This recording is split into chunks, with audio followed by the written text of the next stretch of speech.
ये बताइए क्या आज की इस प्रेस कॉन्फ्रेंस में क्या कहना चाहते हैं? आज का जो प्रेस कॉन्फ्रेंस जो किया गया, जो महालेखाकार का जो रिपोर्ट आया है, बहुत आश्चर्यजनक रिपोर्ट है और सरकार उस पर हम चाहेंगे, सरकार से मांग करेंगे कि आप अविलंब कहते हैं किसी को फंसाते नहीं हैं, बचाते नहीं हैं, तो न फंसाइए न बचाइए, ऐसा करके कहने से काम नहीं चलेगा, उसको करिए। इसमें सख्त कार्रवाई कीजिए उन लोगों पर। अब पीएमसीएच के जो पदाधिकारी हैं जो ये काम कर रहे हैं उन पर तत्काल उनको बर्खास्त करने के लिए सरकार संकल्प ले और कार्रवाई करे, ये मांग करते हैं हम लोग। परिचय राजदेव प्रसाद। बताइए सर, प्रेस कॉन्फ्रेंस के बारे में क्या कहना है? 2021-22 से लेकर आज तक एजी बिहार के 2-3 रिपोर्ट हम लोगों के हाथ में हैं। 21-22 में भी एजी बिहार ने कहा था कि साहब वित्तीय अनियमितता की गई है पीएमसीएच में, रोगी कल्याण के फंड में, भारत सरकार के आयुष्मान भारत के फंड में और इवन कि पीएमसीएच के फंड में भी। बाबा ने विस्तार से आपको बताया है कि कहाँ कहाँ किस तरह से किया गया है। और सबसे दुखद और आश्चर्यजनक बात यह है कि सारे अथॉरिटीज़, सारे फोरम पे बाबा ने सब चीज़ का लिखित दिया है। यहाँ तक कि एजी बिहार के रिपोर्ट के साथ, एजी बिहार एक संवैधानिक संस्था है, उसने अभी 7/7/2023 को रिपोर्ट किया कि साहब 16 करोड़ 86 लाख रुपए का डिफरेंस मिल रहा है पीएमसीएच के अकाउंट में।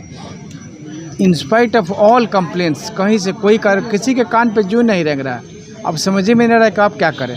हार करके बाबा ने डिसाइड किया कि साहब पब्लिक को भी बताया जाए, सबको जानकारी मिले कि साहब वहाँ क्या हो रहा है। प्रेस कॉन्फ्रेंस का सिर्फ यही एक मकसद है कि लोगों को भी पता चले कहाँ कहाँ क्या क्या किया जा रहा है और किस तरह से किया जा रहा है। ये बहुत बड़ा घोटाला है, वो भी बिहार के सबसे बड़े हॉस्पिटल में। इसकी विधिवत जांच होनी चाहिए। जो भी लोग रिस्पॉन्सिबल हैं, दोषी हैं, उनके खिलाफ उचित कानूनी कार्रवाई होनी चाहिए और कोई भी दोषी कितना भी बड़ा हो उसे बचना नहीं चाहिए। अगर व्यवस्था में थोड़ी बहुत भी सेंसिटिवनेस है, संवेदना है, तो यही कहना है हम लोग। परिचय Surendra Kumar Singh, advocate, Patna high court.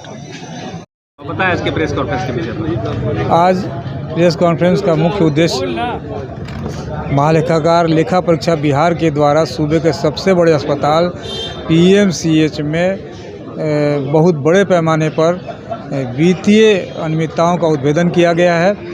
उसी रिपोर्ट को आरटीआई से निकालने के बाद मैं इस प्रेस कॉन्फ्रेंस को कर रहा हूं और इसमें चौंकाने वाले बहुत सारे तथ्य आए हैं। वैसे मैं पहले भी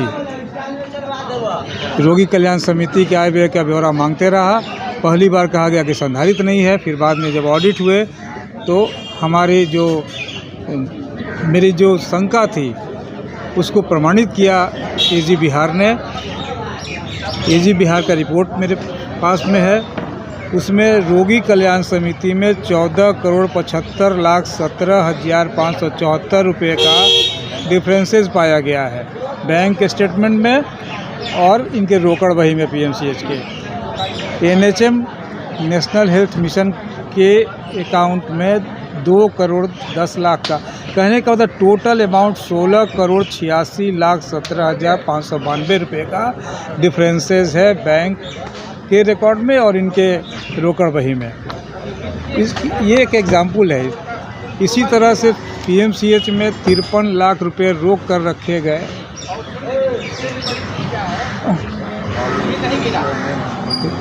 बिहार के में गरीब लोगों का वो मंदिर है, अस्पताल है, बाल जननी सुरक्षा के अंतर्गत जो 100 रुपये और 1400 रुपये देने की जो बात थी वह पैसे रोक कर रखे गए। 53 लाख रुपया पीएमसीएच के पास मौजूद था। इसके बावजूद जो लाभान्वित महिलाएं थीं उनको नहीं दिया गया। इसके अलावे 61 लाख रुपए का नुकसान पीएमसीएच को पहुंचाया गया। अस्पताल प्रशासन और कर्मियों के मिलीभगत से एग्रीमेंट में था, जो पब्लिक पार्टनरशिप में सिटी स्कैन एमआरआई वहाँ चलाया जा रहा है कि जनरेटर और बिजली की सुविधा वो खुद प्रोवाइड करेगा, लेकिन वो पीएमसीएच के जनरेटर का और बिजली का उपभोग किया। 61 लाख रुपए का नुकसान उस रूप से हुआ है। 6.5 लाख रुपया पॉल्यूशन कंट्रोल बोर्ड ने पीएमसीएच पर अर्थदंड लगाया गंदगी बायोमेडिकल वेस्ट को लेकर। एजी बिहार ने कहा कि भाई आपके यहाँ 12 स्वास्थ्यकर्मी हैं, 2 उपाधीक्षक हैं, 1 अधीक्षक है, इनकी उपस्थिति में यह 6.5 लाख का अर्थदंड जो है रोगी कल्याण समिति के मद से कैसे भुगतान किया गया। मद का विचलन भी है और इन लोगों की जवाबदेही क्यों नहीं तय हो रही है। बहुत सारी बातें हैं और मैं समझता हूँ कि पहले भी मैंने कंप्लेन सब जगह किया है और आज हमने प्रेस वार्ता के माध्यम से लोकतंत्र के चौथे स्तंभ को बताया, अधिवक्ताओं को बताया और इसका अगला कदम कार्रवाई जब तक नहीं सुनिश्चित की जाएगी। मैं तो छोटी सी मांग करता रहा हूँ पिछले 2 साल से कि मैंने पीएमसी पर जितने कंप्लेन किए हैं जनहित में, उसकी जांच क्यों नहीं हो रही है। सिंगल टेंडर हुआ है वहाँ पर। हाँ, और इस एजी रिपोर्ट में आया कि मोटर व्हीकल एक्ट का भी उल्लंघन हुआ है। अपने लोगों को लाभान्वित करने के लिए इनोवा क्रिस्टा पर गाड़ी का इस्तेमाल किया गया। एजी बिहार ने कहा, महालेखाकार ने ये बात कही अपने रिपोर्ट में कि निजी वाहन का इस्तेमाल निजी नंबर से का नहीं करना चाहिए निबंधन की संख्या का। यदि आप कमर्शियल यूज़ कर रहे हैं तो वाणिज्यिक निबंधन होना चाहिए।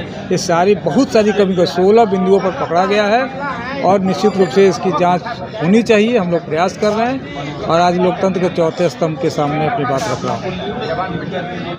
वीडियो को लाइक करें, शेयर करें, सब्सक्राइब करें और तमाम तरह की खबरों से जुड़ने के लिए बेल आइकन को ज़रूर दबाएं। धन्यवाद।